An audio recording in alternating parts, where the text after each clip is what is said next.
Assalamualaikum warahmatullahi wabarakatuh. Perkenalkan, nama saya Sten Oktaviana dengan NIM 2024 05010109. Baik, video kali ini saya akan mempresentasikan PPT makalah 7 sampai dengan makalah ke-13 sebagai bentuk penyelesaian akhir semester pada mata kuliah pengantar akuntansi dengan dosen pengampu Muhammad Imran SE MAK. Baik, langsung saja kita masuk di materi pertama. Pada Undang-Undang Sarbanes-Oxley Pengadilan. Apa sih itu Sarbanes-Oxley SOA? Sarbanes-Oxley SOA merupakan undang-undang dan tata kelola perusahaan Amerika Serikat AS yang mengatur tentang akuntabilitas, praktik akuntansi, dan keterbukaan informasi, termasuk tata cara pengelolaan data di perusahaan publik. Tujuan dari Sarbanes-Oxley SOA ini adalah perusahaan publik dan auditornya dapat menghasilkan financial statement yang jujur, mencegah terjadinya kecurangan pelaporan keuangan, melindungi investor, menguatkan pengendalian internal, dan menghukum para penjahat yang melakukan penipuan dalam laporan-laporan keuangan. Sarbanes-Oxley ECT juga meningkatkan program pelindungan bagi pegawai yang menjadi pengadu atau pemberi informasi yang mendapatkan perlakuan buruk dari perusahaannya setelah membeberkan adanya fraud dan membantu investigasi seperti dipecat, didemosikan, diskors, diancam, dilecehkan, dan berbagai perlakuan diskriminatif lainnya. Pegawai tersebut dapat mencari perlindungan melalui Departemen Tenaga Kerja dan pengadilan distrik setempat. Dengan adanya undang-undang ini, tindakan pembalasan terdapat pengadu dianggap sebagai pelanggaran federal, sehingga terdapat konsekuensi hukum pidana bagi yang melakukannya. Bentuk hukum penjara sampai dengan 10 tahun. Baik, kita akan ke materi kedua, akuntansi piutang. Perlu kalian ketahui, akuntansi piutang merupakan bagian penting dari aset lancar yang mencerminkan klaim perusahaan terhadap pihak lain. Pengelolaan piutang yang efektif sangat diperlukan untuk memastikan arus kas dan likuiditas yang baik secara keseluruhan. Akuntansi piutang berperan vital dalam mendukung kesehatan finansial perusahaan. Akuntansi piutang mencakup proses pencatatan, pengakuan, pengelolaan, serta pelaporan piutang dalam laporan keuangan. Perusahaan dalam akuntansi piutang penting untuk memastikan bahwa piutang dicatat dengan benar sesuai dengan prinsip akuntansi yang berlaku umum, serta mengelola risiko piutang tak tertagih. Proses pencatatan piutang dimulai ketika terjadi transaksi penjualan kredit. Adapun langkah-langkahnya mencakup pengakuan piutang. Piutang diakui saat penjualan dilakukan secara kredit. Meskipun pembayarannya belum diterima, hal ini sesuai dengan prinsip akrual, di mana pendapatan diakui saat terjadi, bukan ketika kas diterima. Materi selanjutnya, akuntansi aset tetap. Aset tetap adalah aset berwujud yang digunakan dalam operasi perusahaan dan tidak dimaksud dijual dalam rangka kegiatan normal perusahaan. Karakteristik aset tetap sebagai berikut. 1. Dimiliki perusahaan untuk digunakan bukan barang dagangan. 2. Dimiliki untuk digunakan dalam operasi perusahaan utama, bukan investasi jangka panjang. 3. Dimiliki untuk digunakan dalam jangka waktu lebih dari satu siklus operasi perusahaan, bukan perlengkapan. 4. Memiliki nilai yang relatif tinggi. Konsep aset tetap. Menurut standar akuntansi keuangan atau PSAK nomor 16, aset tetap adalah aset berwujud Tangible Fixed Asset yang memenuhi kriteria sebagai berikut. A. Masa manfaatnya lebih dari 1 tahun. B. Digunakan dalam kegiatan perusahaan. C. Dimiliki tidak untuk dijual kembali dalam kegiatan normal perusahaan. Serta D. Nilainya cukup besar. Proses akuntansi untuk aset tetap dimulai pada saat pembelian atau perolehan aset tetap selama aset tetap dimiliki dan digunakan oleh perusahaan harus dilakukan perhitungan beban penyusutan setiap periode biaya yang dikeluarkan untuk merawat perawatan atau perbaikan aset tetap penjualan, aset tetap penukaran sampai aset tetap tersebut habis umur ekonominya.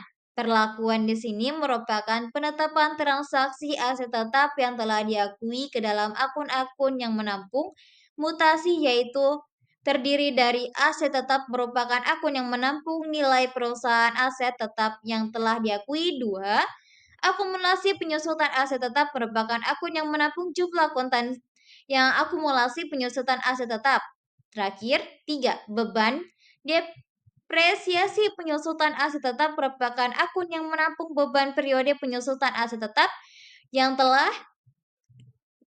dihitung sesuai dengan metode atau ukuran yang ditetapkan. Materi selanjutnya, 4. Aset tak berwujud.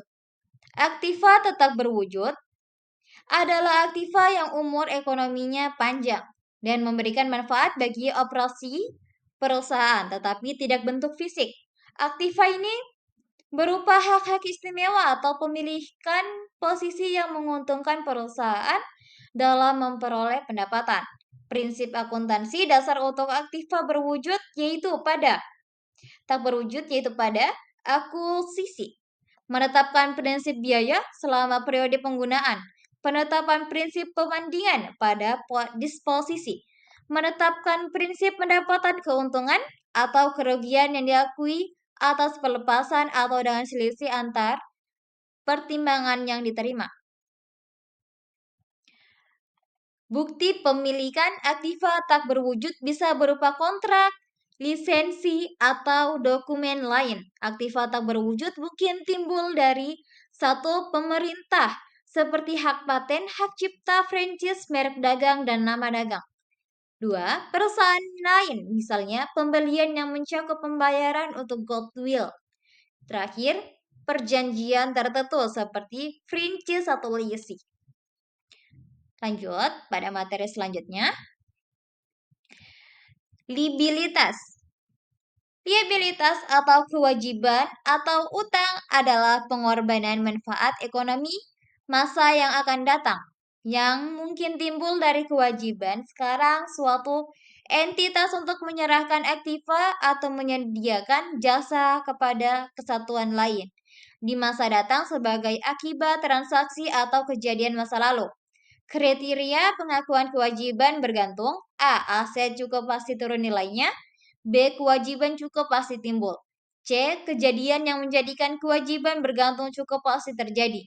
D. Jumlah keharusan dapat diestimasikan dengan cukup layak.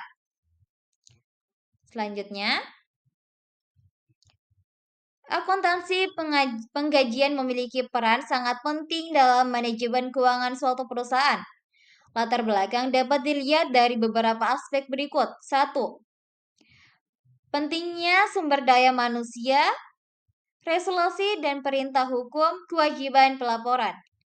Akuntansi penggajian memiliki berbagai implikasi yang signifikan bagi perusahaan, karyawan, dan pemangku kepentingan lainnya, seperti kinerja perusahaan, kepatuhan hukum dan regulasi, dan moral karyawan.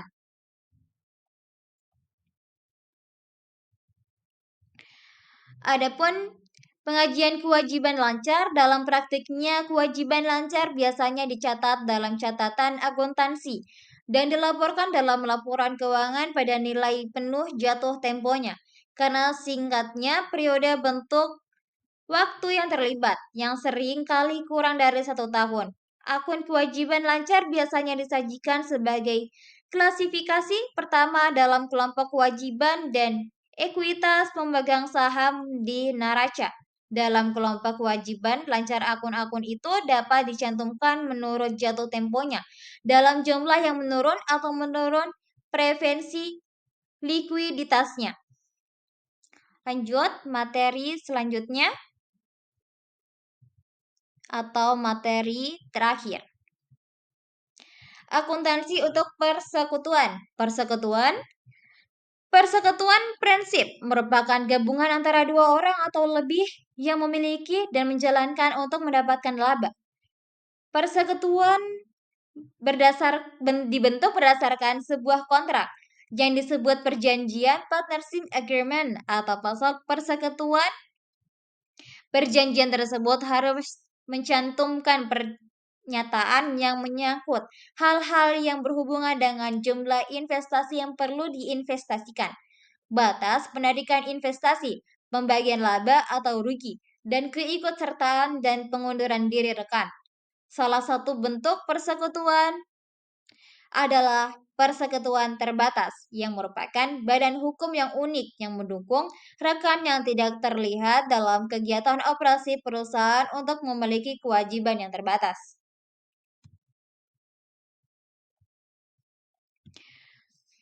Bentuk kurang banyak digunakan dibandingkan dengan perusahaan atau perseroan terbatas, akan tetapi memiliki kelebihan untuk memiliki lebih banyak modal, kemampuan manajerial, dan pengalaman jika dibandingkan dengan perusahaan persekutuan. Persekutuan secara relatif lebih mudah dibentuk dan tidak mengeluarkan banyak biaya untuk mengelola karena hanya memerlukan satu perjanjian antara dua orang atau lebih. Selain itu, seperti perusahaan perseorangan, persekutuan merupakan entitas yang tidak dikenakan pajak. Oke, cukup sekian dari presentasi PPT saya. Terima kasih. Wassalamualaikum warahmatullahi wabarakatuh. Semoga presentasi saya dapat memuaskan dosen dan orang yang menonton. Terima kasih.